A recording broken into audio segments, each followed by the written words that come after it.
Très heureuse de vous retrouver dans Objectif 2023. Aujourd'hui, je reçois pour vous sur ces plateaux Maître Hervé Diakité, porte-parole du comité laïque de coordination, à qui je dis bonjour et bienvenue. Bonjour Cléopâtre Iloko.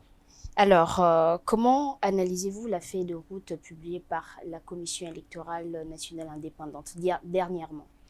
Écoutez, j'ai suivi la publication de cette feuille de route. À mon sens, c'est plus un étalage des déclarations d'intention et déjà un alignement de situations dites contraignantes qui, à mon sens, est déjà en train de justifier un glissement. Et ça, c'est inadmissible. Et aussi, il n'y a pas un budget. Le calendrier est totalement flou et nébuleux, mais on nous parle des élections présidentielles au-delà du délai constitutionnel, parce que quand même, la Constitution est très claire. On convoque l'électorat 90 jours avant l'expiration du mandat présidentiel en cours. Donc, cette feuille de route ne m'a pas rassuré. Bien au contraire, elle a suscité beaucoup d'interrogations. Et ce qui est assez décevant, c'est que tout ça était prévisible et nous recommençons exactement dans un nouveau cycle les mêmes erreurs du passé en répétant exactement les mêmes prétextes et c'est totalement inadmissible. Mais est-ce que cette feuille de route avait la raison d'être publiée alors que l'opinion s'attendait plus à la publication du calendrier électoral? Ah, ça, il faut poser la question à ceux qui l'ont publié, effectivement. Je suis parfaitement d'accord avec vous. Ce qui était important pour la population, c'est avoir un calendrier électoral, déterminer clairement les séquences électorales et mettre les processus en mouvement. C'est pourquoi on nous a désigné une CENI au forcing, une CENI par césarienne, et qui plus est par débauchage des partisans politiques qu'on a affublés de certains de statuts d'opposants. Donc exactement les mêmes situations que nous avions décriées dans les passés qui se sont répétées. Si en plus c'est pour nous sortir une feuille de route qui est en fait un catalogue des vœux pieux sans traduction concrète opérationnelle, sans un calendrier, un chronogramme précis, et au demeurant, ce qui est encore assez maladroit, avec cette entorse constitutionnelle de la non-précision de la convocation des électeurs, alors que c'est dans la Constitution, 90 jours avant l'expiration du mandat du président de la République. Mais qu'est-ce qui justifie cette entorse? Mais ça, il faut vraiment poser la question. C'est injustifiable. Rappelez-vous, lorsque en 2016, nous nous retrouvons dans la même configuration, c'est alors que le régime Kabila va vouloir saisir la Cour constitutionnelle pour une interprétation du maintien du président de la République jusqu'à l'organisation des élections. Quelles étaient à cette époque les positions de toutes les parties prenantes? C'est que la CENI ne s'est pas retrouvée dans une situation de cas de force majeure. Si le pouvoir n'a pas doté la CENI des moyens nécessaires à sa politique pour l'organisation des élections et qu'il a privilégié soi-disant la sécurité du pays, ce n'était pas une justification. La Constitution a demandé à la CENI de convoquer les élections dans les délais constitutionnels et particulièrement pour l'expiration du mandat du chef de l'État, c'est 90 jours avant, la position et de l'opposition de l'époque, ainsi que de la société civile et des juristes crédibles sur la question, était simple, c'est que le président de la République, au-delà de l'échéance de convocation de ces élections, est hors mandat. Mais dans les cas échéants, quelle devait être la procédure? La procédure, c'est que le président de la République rend l'établier et il s'ouvre un intérim qui est pallié par le président du Sénat, le temps de continuer le processus électoral. Et s'il est candidat, il est candidat. Mais à l'époque, c'était surtout un président qui, en plus, ne pouvait même plus candidater à sa succession parce qu'il avait épuisé les deux mandats. Alors, cette feuille de route relève plusieurs contraintes, notamment d'ordre financier, sécuritaire, de cadre légal, voire sanitaire. Est-ce qu'il faut encore croire à la tenue des élections d'ici décembre de l'année prochaine? La manière dont cette feuille de route a été présentée était comme un mécanisme de préparer l'opinion à l'acceptation de la non-tenue des élections dans les délais constitutionnels, tout en prétendant les contraires. Effectivement, la manière dont on parle des contraintes C'est l'impression que vous avez eue? Oui, c'est l'impression que nous avons. Et malheureusement, l'actualité, et on y reviendra certainement, l'actualité de l'heure nous consolide dans cette opinion. Et c'est très, très, très dangereux de répéter les mêmes erreurs alors même qu'on n'a pas tiré les conséquences du passé. Alors, de toutes les contraintes soulevées, qu'est-ce qui devrait être prioritairement pris en compte pour sauver ces cycles électoraux? Doter la CENI de ses moyens financiers. Elle est dotée elle-même d'une autonomie administrative et financière. La CENI doit être en mesure d'élaborer, parce que fondamentalement, qu'est-ce que la CENI dit dans sa feuille de route? On doit la doter des moyens juridiques de sa mission, mais ces moyens juridiques, c'est l'élaboration de la loi électorale elle-même. En espérant ça, évidemment, c'est pas en soi son initiative, même si sur les plans techniques, les techniciens de la CENI, ceux du ministère de l'Intérieur, ainsi que ceux de la commission PAJ travaillent toujours ensemble pour produire un texte. Nous avons une loi électorale qui certainement va nécessiter plus un toilettage qu'une refonte. Les vraies questions qui sont à poser, c'est faut-il revenir aux 2 tours des élections présidentielles, ce qui va amener aussi, dans ce cas, une modification de la Constitution pour revenir à l'étape actuelle. Doit-on maintenir ou non les seuils? Doit-on garder la proportionnelle? Tout ça, quels seront les modes de scrutin? Ça pourrait poser aussi problème. Normalement, vous savez, un processus électoral a ceci des particuliers. Il n'est pas l'apanage du groupe politique au pouvoir. Il n'est pas la propriété de la CENI, mais il est l'exercice de la souveraineté du peuple. Donc, il demande un consensus général autour des parties prenantes. Voilà.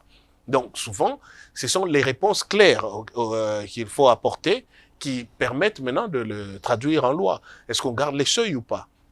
Est-ce que, en ce qui concerne aujourd'hui, par exemple, l'établissement des circonscriptions, ok, et particulièrement le nombre de sièges par circonscription, si on n'a pas encore procédé à un recensement général, ni à l'actualisation de la liste des électeurs, ok, donc on fait quoi?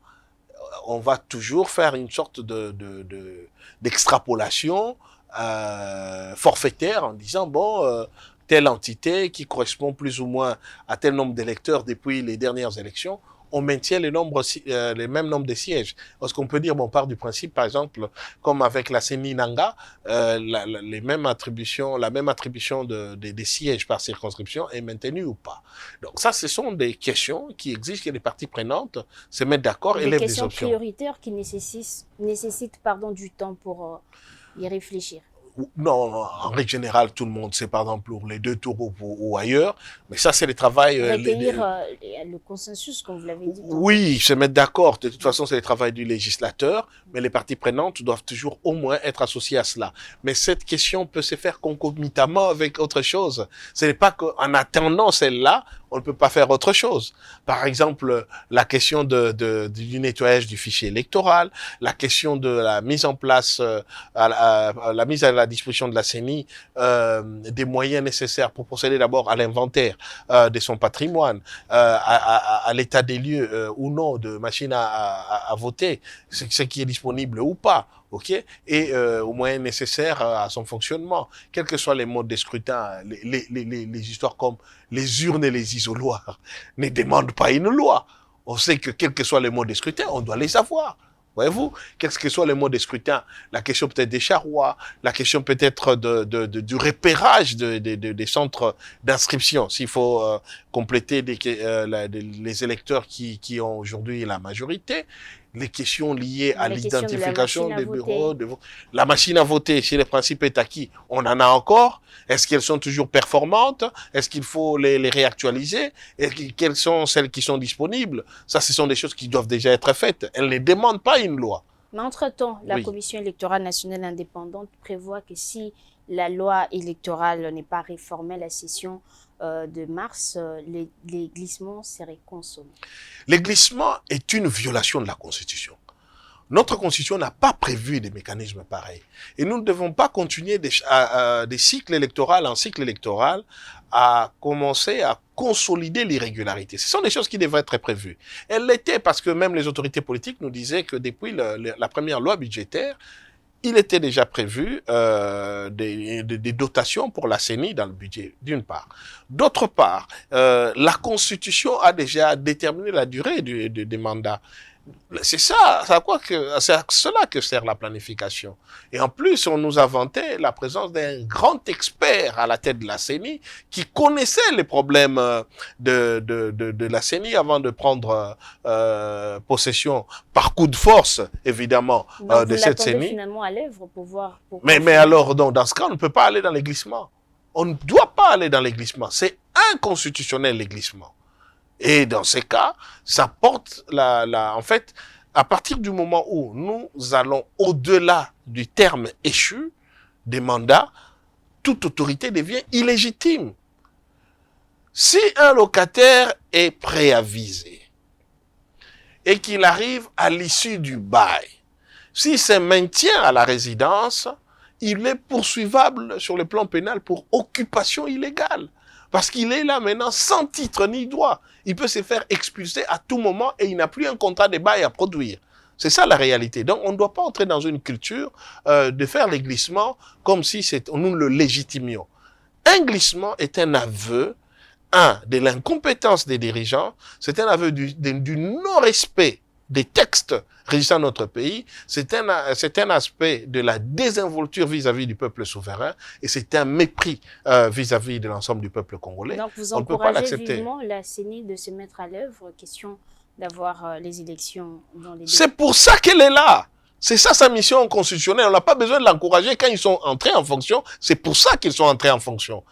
Et s'ils ont justement fait une situation de coup de force, une situation de débauchage des gens dans des partis qui n'étaient pas les leurs, pour leur donner, en fait, alors qu'aujourd'hui on sait qu'ils roulent pour le camp du chef de l'État, c'était parce qu'ils connaissaient leur travail. Alors, ils n'ont qu'à les faire. Alors, les commissions justice et paix de la Commission épiscopale nationale du Congo, SENCO et l'Église du Christ au Congo ont aussi appelé à examiner cette proposition de loi électorale dès la session de mars. Est-ce que l'Église a-t-elle maintenu la pression depuis l'échec du processus de la mise en place du bureau de la Commission électorale nationale indépendante? Bon, je ne suis pas le porte-parole de la SENCO. Toujours est-il que la SENCO, après avoir rencontré les chefs de l'État et avait rendu public une position, c'est que maintenant, il laissait les laïcs s'assumer. Ils sont allés jusqu'au bout des choses qu'ils devraient faire, c'est au peuple congolais de s'assumer. Ils ont expliqué que le processus qui a prévalu à la désignation des animateurs de la CENI a été totalement irrégulier. C'est qu'il y a eu des cas de pression sur base d'une déclaration signée par toutes les confessions religieuses et qu'on s'est bien rendu compte que le groupe des 6 essayait de remplir un agenda politique d'un camp donné. Mais après que les choses se soient passées telles qu'elles se sont passées, c'est au peuple congolais de s'assumer. Alors, en même temps, maintenant, nous commençons nous-mêmes à voir que nous sommes vraiment dans une configuration où ce qui est vraiment inquiétant, c'est que, au-delà des animateurs et de modalités de leur désignation qui peuvent être contestables, mais l'institution CENI est voulue par les constituants comme étant une institution indépendante. Elle est indépendante pas pour faire plaisir à leurs animateurs. Elle est indépendante pour le peuple souverain. Parce que c'est le droit que nous exerçons. C'est le seul jour où vous, moi, l'actuel chef de l'État ou n'importe quel autre citoyen congolais, nous avons la même voix. Une seule voix. C'est ça l'égalité parfaite. C'est ça l'exercice de notre souveraineté. Et donc, on ne peut pas accepter qu'un groupe d'individus continue à se faire une sorte de CENI au rabais qui soit sa propre CENI pour imposer ses résultats au mépris de cette expression-là. C'est déjà méconnaître notre droit à être souverain, c'est méconnaître notre égalité des citoyens dans un pays, mais surtout ce qui est beaucoup plus grave, surtout pour nous les CLC, c'est que des citoyens congolais ont été tués pour ça. Ils ont été tués dans les églises, ils ont été tués dans la rue. Pas parce qu'ils avaient l'ambition d'être président de la République, ministre ou député, mais parce qu'ils voulaient que nos voix comptent dans l'urne. Et nous sommes des dépositaires de ces sacrifices. Voilà pourquoi c'est extrêmement important et nous ne transigeons pas là-dessus que les élections soient crédibles.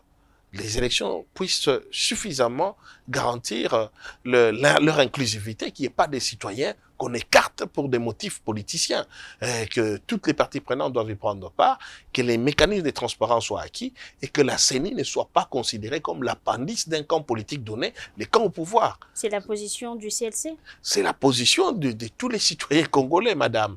La CENI, et la Constitution le dit, la CENI est une commission électorale nationale indépendante. Elle est en charge d'organiser des élections qui doivent être inclusives, transparentes, démocratiques. C'est dans la Constitution, c'est dans sa loi organique. C'est tout ce que nous rappelons. Et donc, il ne faut pas que chaque jour, il y ait toujours des groupes des malins et des tricheurs qui essaient de tordre l'essence de la loi et lui donner un contenu qui n'est pas le sien. Cette fois-ci, nous ne pouvons pas les permettre parce que les citoyens congolais sont morts pour ça. Les citoyens congolais ont donné leur vie pour que nos voix comptent dans l'urne. Voilà pourquoi nous nous battons pour l'indépendance de la CENI. Pas de leurs animateurs. Les animateurs peuvent partir, ils peuvent démissionner, ils peuvent changer d'avis. Ou bien vous les faites pour les prochaines... Non, nous parlons de ces élections-ci. Ce n'est pas parce qu'un groupe d'individus a mis des animateurs par braconnage juridique que nous avons renoncé à notre droit d'avoir des bonnes élections. Ils peuvent peut-être penser qu'en tenant la CENI, ils tiennent les résultats. Il y a toujours opportunité d'en parler jusqu'ici? Nous devons en parler jusqu'ici et nous continuerons à en parler jusqu'à ce que le dernier citoyen congolais aura déposé son bulletin dans l'urne, jusqu'au dépouillement des résultats et jusqu'à la gestion des contentieux. Les élections ne sont pas un cadeau, c'est notre droit. Les élections n'appartiennent pas à un Congolais qui nous fait cadeau ou décide du jour où il doit ou non les organiser. Je le répète assez souvent. Personne dans ces pays n'est né avec un morceau du Congo dans son berceau et il décide de savoir à qui il va le céder, quel jour il va le céder. Non. La Constitution a donné à tous nos élus un mandat avec une durée. Lorsque cette durée est arrivée, vous n'êtes plus légitime. Et donc, dans ces cas, on doit pourvoir à votre remplacement. C'est ça le principe. Voilà. Revenons un peu, faisons un pas en arrière. On parlait de contraintes évoquées par... la Commission électorale nationale indépendante dans sa feuille de route. Cette fois-là, parlons de contraintes financières. Vous avez suivi ce qu'on peut appeler des jeux de ping-pong entre les ministres des Finances et le président de la Commission électorale nationale indépendante. Denis Kadima dit que la Commission électorale nationale indépendante n'a pas reçu aucun rond jusqu'à présent. Et Nicolas Kazadi qui confirme comment 35 millions de dollars ont été mis à la disposition de la CENI et les débats autour du renouvellement du charroi automobile de la CENI. Est-ce un mauvais départ déjà? Oui, c'est un mauvais départ et puis c'est malsain. Mais ça signale certaines choses. D'abord, revenons un peu à ces échanges-là. J'ai suivi Denis Kadima sur Top Congo. Il parlait des frais d'opération. Il faut toujours faire la part des choses. La CENI a des frais de fonctionnement, d'investissement et d'opération. Les opérations, c'est les opérations électorales. Oui. Donc, lorsque les ministres des Finances, je suis en rétorquant à Denis Kadima, bon, il parle de toutes ces sommes qu'il leur a données pour payer les arriérés, pour ceci, etc. On est dans les fonctionnements. Mais cette querelle, si vous savez, c'est pas ça ma grande préoccupation. C'est quoi votre préoccupation? Ma grande préoccupation, c'est qu'est-ce qu'elle veut traduire. Premièrement, je sens une manœuvre très insidieuse de créer une sorte de tutelle financière à l'égard de la CENI pour la rendre dépendante des politiques et surtout de l'exécutif. Je m'explique. La CENI, par sa loi organique, et une loi organique veut dire que c'est une loi qui a la même valeur que la Constitution, est dotée de la personnalité juridique, donc elle peut agir en justice et n'a pas besoin d'une tutelle pour agir. Elle est dotée de l'autonomie administrative, donc elle élabore ses propres règles de gestion, elle recrute son propre personnel et elle fonctionne sur base de son propre règlement intérieur et de tous les autres textes qui en découlent. Elle est dotée de l'autonomie financière. Ça veut dire qu'elle élabore son propre budget et elle dispose d'une dotation que l'exécutif lui donne. C'est ça le principe. Maintenant, Si dans les mécanismes de fonctionnement de la CENI, elle recourt à l'exécutif pour avoir une dotation, soit liée à son fonctionnement, soit aux investissements, soit aux opérations, supposons que dans ce qu'elle a demandé, parce qu'on doit parler d'une affaire de surfacturation, il y a eu excès d'évaluation, il y a eu surfacturation, ou il y a eu même irrégularité ou tentative de détournement. Encore que je vois un dossier qui quitte la CENI, qui passe d'abord au ministère du Budget, qui lui vérifie, donc c'est le premier verrou, et quand le ministère du Budget a vérifié, donc il liquide, il envoie au niveau des finances, pour que maintenant on puisse ordonnancer et donc libérer le fonds. Mais admettons qu'on arrive à ces niveaux-là, donc on constate une tentative de détournement et cela, ça ne fait pas du ministre des Finances une sorte d'autorité de tutelle chargée de se substituer à la CENI pour rectifier. Non. Soit les ministres estiment que le dossier n'est pas régulier et donc il n'ordonne pas les paiements, il le ramène à qui de droit. Est-ce que le ministère... Permettez, c'est très important. Oui, soit il estime que c'est une tentative de détournement, il dénonce. Il sait chez qui dénoncer. Il y a les parquets qui sont chargés de ça, il y a les parquets près la Cour de compte, il y a les services des polices, donc il y a tout un mécanisme pour faire. Mais ça ne lui donne pas la prérogative de décider que je trouve que ce que vous avez exigé est trop cher, moi je sais où on peut payer ça à moins cher, et donc je décide moi de m'adresser à d'autres personnes. Il n'a pas cette prérogative-là. C'est ça une entrave à l'indépendance de la CENI. Pire, il ne peut pas enjoindre les BCECO, qui est une structure sous sa tutelle, pour passer un marché. Alors que dans le décret qui crée en fait un mécanisme de passation des marchés au sein de la CENI, il y a une cellule, de passation des marchés et de gestion de projets de la CENI, qui est donc la structure par laquelle la CENI peut passer ses appels d'offres. Okay? Parce qu'elle est dotée de cette autonomie-là. La CENI doit rendre compte. Je n'ai pas dit ici que la CENI, parce qu'elle est autonome dans les détournements. Mais la CENI, si on l'a rendue autonome et indépendante, c'est parce qu'au regard de sa loi organique, elle rend compte après coup. C'est-à-dire après les opérations, auprès de l'Assemblée nationale, chez qui elle présente les rapports, et à la Cour de compte. Donc, elle organise les opérations et elle rend compte. Si aujourd'hui, on décide, comme j'ai vu l'IGF commencer à être comme une sorte de gendarme de gestion de compte de la CENI, ça c'est un mécanisme en fait pour mettre la CENI dans une sorte de tutelle larvée. Parce que l'IGF relève du président de la République. Qui sera candidat? Si l'IGF doit se présenter à la CENI, ça doit être sur requête du président de la CENI, et alors ça dépend de la mission. L'IGF a soit une mission d'audit ou une mission de contrôle. Mais l'IGF ne peut pas agir de son propre chef. Il ne peut pas décider, je vous enverrai désormais 2 ou 3 ou 10 inspecteurs qui vont travailler avec vous en temps permanent, en train de vous suivre. Avant de parler de Oui. l'IGF, est-ce que le ministère des Finances, en vous entendre parler, serait en train vraiment d'entraver les prérogatives qui sont dévalues à la Commission électorale nationale? À mon sens, oui. Je tiens à préciser une chose. Vous avez même vu que dès le début, j'ai été suffisamment sévère sur les modalités de désignation des animateurs de la CENI.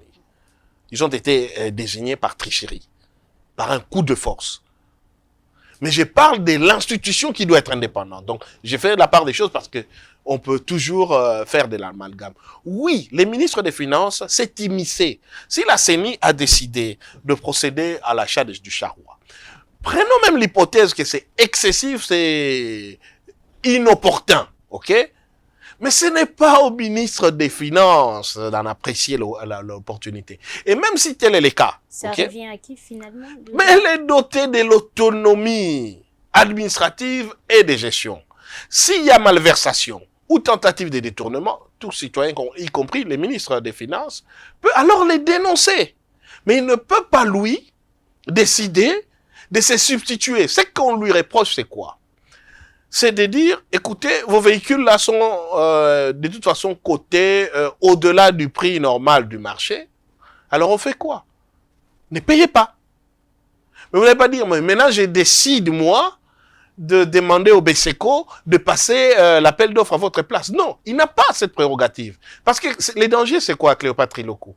C'est que demain, ils vont aussi dire, je trouve que vos urnes sont trop transparentes et ça coûte cher. Je préfère des urnes bleues, des urnes plus sombres, parce que là, je les ai trouvées à Plastica, ça coûte moins cher et vous êtes en train de les importer en Europe ou à Singapour et ça nous coûte plus cher. Donc, je vais maintenant commander à votre place des urnes ici à Plastica. Bon, malheureusement, je fais de la pub pour autre chose, mais je vous donne l'idée. Ce ne sont pas les prérogatives du ministre des Finances. Où il va aussi nous dire, écoutez, vos machines à voter ont coûté trop cher. Je sais où, à Icipa, on peut nous fabriquer des machines en combinant un peu un ordinateur avec telle chose et on a un logiciel qui ne va pas planter et on va le faire. Ce ne sont pas les prérogatives du ministre des Finances. Surtout, dans les cas congolais, il est un membre de l'exécutif, un politique dans le gouvernement, de quelqu'un qui s'est déjà déclaré candidat à la présidence de la République. Donc sa neutralité est remise en cause. Et donc leur mainmise vis-à-vis de la CENI, à travers le contrôle des marchés, des livrables qui sont importants dans les opérations, devient inquiétant. Parce que c'est un mécanisme aujourd'hui de brandir l'IGF ou autre chose comme de moyens de pression pour discréditer d'abord les membres de la CENI et leur dire on peut toujours vous créer une procédure parce que vous aurez détourné de l'argent ou vous êtes susceptible de détourner de l'argent alors qu'ils doivent être concentrés dans l'organisation des élections et après leur imposer les résultats de leur choix. Qu'on se comprenne très bien. Je ne suis pas là ici pour soutenir la gabégie, ni les surfacturations ou les dépenses injustifiées des fonds de l'État. Là n'est pas mon problème. Je suis même pas là pour soutenir le bureau Kadima. Je l'ai toujours contesté. Ainsi que toute la plénière qui a été désignée par débauchage. Mais je suis là pour soutenir l'indépendance de la CENI. Et cette immixtion-là est dangereuse. Parce que soit l'institution est dotée de l'autonomie administrative et financière, soit elle n'est pas dotée. Et si elle est dotée de l'autonomie administrative et financière et qu'elle a la personnalité juridique, les constituants l'ont voulu ainsi pour qu'elle ait ses moyens, pour que l'exécutif ne la mette pas à genoux et l'oblige à suivre les pressions financières qu'il ferait parce que la main qui reçoit est toujours en dessous de celle qui donne. Et donc là, vous aurez un président de la CENI en train de courir derrière le ministre des Finances qui lui dit qu'il a d'autres priorités et on peut bloquer les calendriers électoraux. Et comme le pouvoir n'a pas intérêt souvent à mettre fin à son mandat, donc derrière ces genres de tutelles, où les ministres peuvent dire BSECO puisse traîner dans les passations d'appel d'offres, vous imaginez ce que nous aurons d'autres mécanismes insidieux d'organisation du glissement. Et ça, je ne parle que sur les plans opérationnels. Si nous entrons sur les plans de la régularité de la passation de ces marchés et des intérêts financiers qui peuvent être derrière tout ça, donc on est parti pour la gloire dans la dissipation par d'autres mécanismes de fonds. Donc ici, je ne fais pas de procès d'intention à qui que ce soit, mais sur base de l'expérience du passé, sur base du fait que nous avons des gens de la CENI antérieure qui ont été sanctionnés à cause des passations des marchés, notamment des machines à voter, nous sommes tous devenus prudents. Et on doit juste constater et insister que les ministres des Finances, ni aucun membre de l'exécutif n'a une tutelle sur la CENI pour se substituer à elle et passer les marchés à sa place, alors qu'il existe au sein de la CENI une cellule de gestion des projets et des passations de marché. Créée par les décrets du 10 décembre 2010, si je ne me trompe pas. Vous l'avez dit tantôt, l'IGF s'est invité dans du 8 décembre 2010. Merci pour la précision. Vous l'avez dit tantôt, l'IGF s'est invité dans les débats après une prétendue surfacturation pour l'acquisition des véhicules à la Commission électorale nationale indépendante. Pour certains, la Commission électorale nationale indépendante serait en train de perdre sa crédibilité. Qu'en pensez-vous? Oui, parce que cet incident a été malsain. Vous avez un président de la CENI qui parle d'un budget d'opération. Et vous avez les ministres des Finances qui disent qu'il y a surfacturation. Et vous avez les rapporteurs de la CENI qui prend la parole, qui dit non, les montants même pour lesquels on devrait surfacturer est hyper excessif. Le ministre des Finances a exagéré.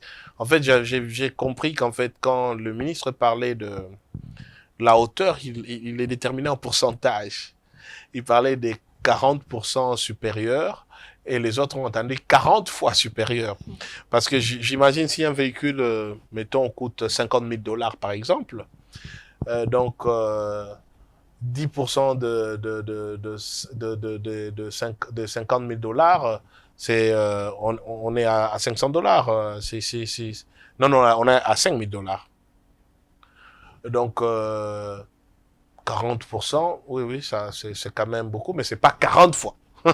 Hein, c'est quand même beaucoup si j'ai 5 000 $, 40%, donc j'ai 20 000 $.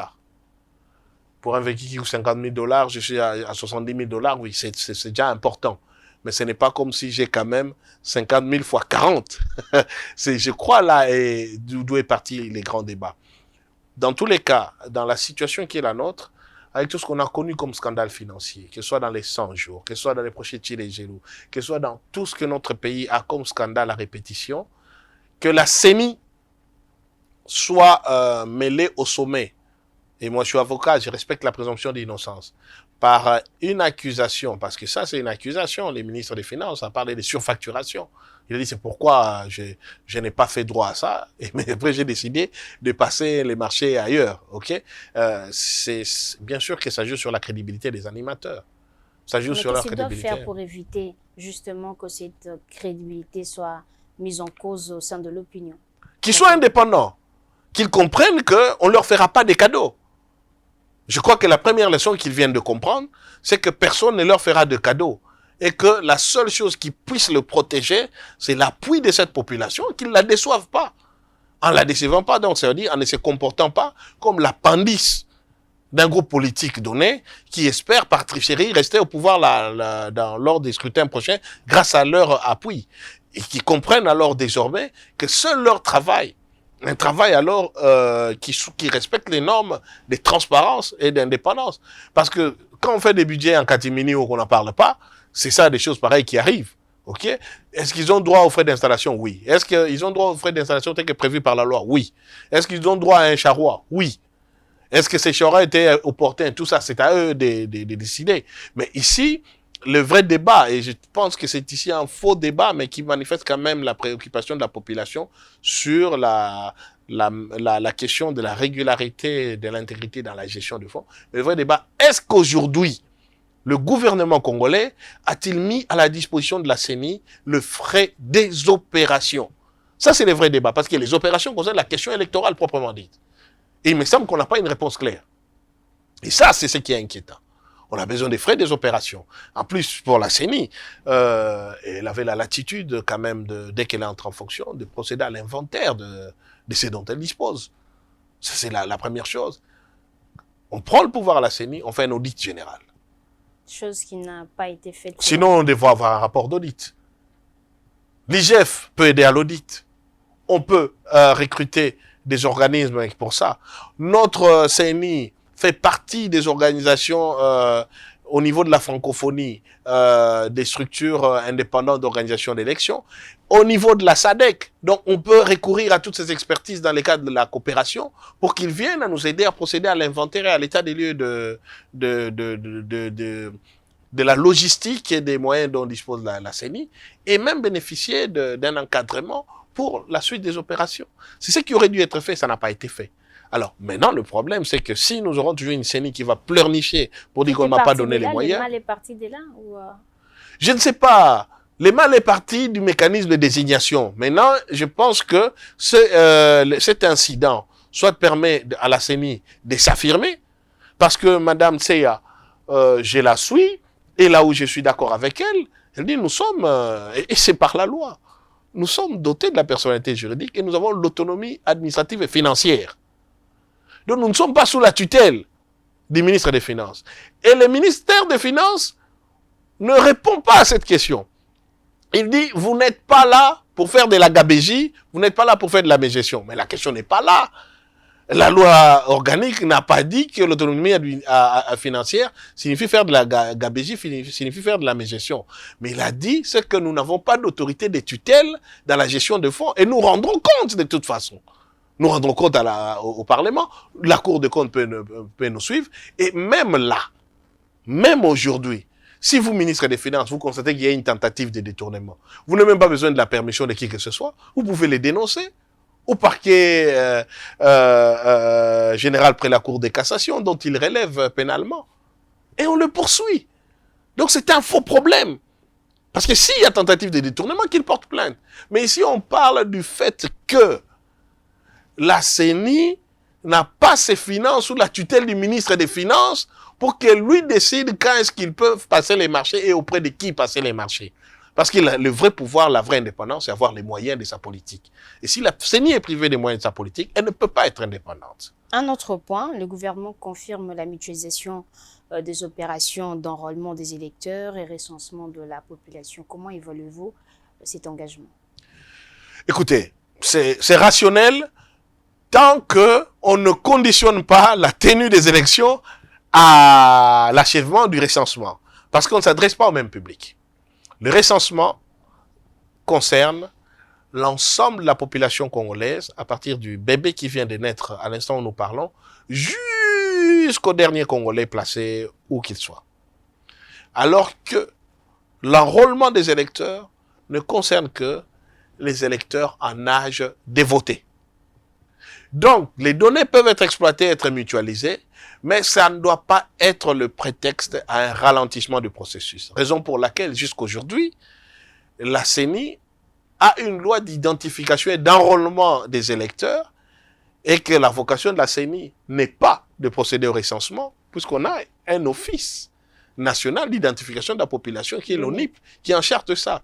Donc, normalement, en règle générale, la CENI se serait limitée à lancer les listes électorales sur base des cartes d'identité des citoyens. Chaque citoyen aurait dû aller se faire identifier à la mairie ou à la commune du ressort où il vit pour qu'on fasse la liste électorale des citoyens dans cette entité. Donc vous soutenez que le recensement devait être une opération de routine? Normalement, oui. Dans tout pays normal, c'est ça. Et c'est ces recensements qui auraient permis d'avoir la liste des électeurs. Puisque tel n'est pas le cas, la CENI continue à procéder à l'identification et à l'enrôlement des électeurs, mais son fichier électoral n'est jamais mis à jour, son fichier électoral n'est jamais disponibilisé aux parties prenantes, à telle enseigne qu'on ne sait pas comment on détermine les circonscriptions par nombre d'électeurs, et pourquoi telles circonscriptions ont plus de sièges que d'autres, on ne le sait pas. On ne sait même pas si les électeurs qui sont sur ces fichiers, ceux qui sont décédés, figurent toujours là-bas. Ceux qui ont été déchus de leurs droits civils et politiques figurent toujours là-bas. Si ceux qui étaient civils à une époque sont devenus militaires et ne doivent plus être électeurs, figurent toujours par là. Donc voilà, il y a tout un ensemble d'irrégularités que ce fichier contient. Alors, la question revient. Que faire aujourd'hui pour faire respecter les délais constitutionnels et organiser les élections en 2023? Ben, écoutez, ça c'est à la CENI. Elle était là pour ça. Donc, elle est là pour ça. Nous, on attend que tout ça soit respecté. On a mis un expert, on nous a dit c'est les meilleurs, il n'y en a pas d'autres au Congo. Bah, qu'il fasse montre de son expertise. Mais il sait qu'ils tous sont venus là en sachant que nous avions condamné avec la plus grande fermeté les glissements sous Kabila. Ce n'est pas pour l'admettre aujourd'hui. Et la CENI ne doit pas être l'instrument de cette situation. Elle serait inacceptable, elle porterait une très lourde responsabilité. Une très lourde responsabilité qu'il est déconseillé d'assumer aujourd'hui. Est-il possible aussi d'organiser les élections locales en 2023? Écoutez, nous n'avons même pas leur calendrier électoral. Comment savoir? Parce que le problème, c'est tout ça. Normalement, le fonctionnement de la centrale électorale, s'il obéit aux règles de transparence, c'est justement de mettre en place très vite des cadres de concertation avec les partis politiques, avec les confessions religieuses, avec la société civile, avec les femmes, avec les jeunes. C'est pour avoir tous ces éléments-là et avoir un calendrier qui tienne compte de l'ensemble du processus électoral. Jusqu'aujourd'hui, le cycle électoral n'a jamais atteint les niveaux municipal et local. Mais c'est une obligation. Ce qui n'est pas intéressant du tout. Oui, parce que ça veut dire que c'est un cycle électoral partiel qui a toujours escamoté des étapes importantes, alors que les constituants et ainsi que les législateurs avaient prévu que ces élections puissent avoir lieu. Et donc, quelque part, chaque CENI qui s'est succédé, depuis la CEI d'ailleurs, a failli à sa mission de boucler les cycles. Mais à leur décharge, ce n'est pas eux qui dotent les frais des opérations ou des fonctionnements. C'est le gouvernement qui donne ces moyens-là. Alors, au regard de toutes les péripéties évoquées tout à l'heure lors de cette émission, quelles recommandations faites-vous en tant que CLC, à la CENI par exemple, ou au gouvernement pour la tenue des élections dans les délais et des élections crédibles, transparentes et apaisées? Le CLC n'a pas encore pris position. Peut-être donc là, ouais. Moi, j'émettrais mon point de vue personnel. La CENI doit prendre ses responsabilités parce que le peuple congolais n'est plus cette population moutonnière à qui on va faire avaler des couleuvres et donner des explications alambiquées et le traiter de manière irrespectueuse. Donc la CENI doit comprendre qu'elle est là parce que la Constitution l'a voulu. Et si la Constitution l'a voulu, la Constitution a élaboré des règles pour la durée des mandats. Et elle doit assumer et s'assumer qu'elle tienne un langage de vérité. Et c'est le moment. C'est le moment de tenir la population au courant du fait qu'on a un calendrier électoral et qu'on nous dise qu'est-ce qui bloque le fait qu'on ne la publie pas et qu'on nous dise très vite quelles sont les séquences de chaque scrutin et les moyens qu'il faut. J'ai suivi Denis Kadima sur Top Congo et il ne m'a pas donné l'impression de dire que les élections iront au-delà. Donc, du coup, je ne veux pas, moi, entrer dans une polémique qui serait juste de la politique fiction.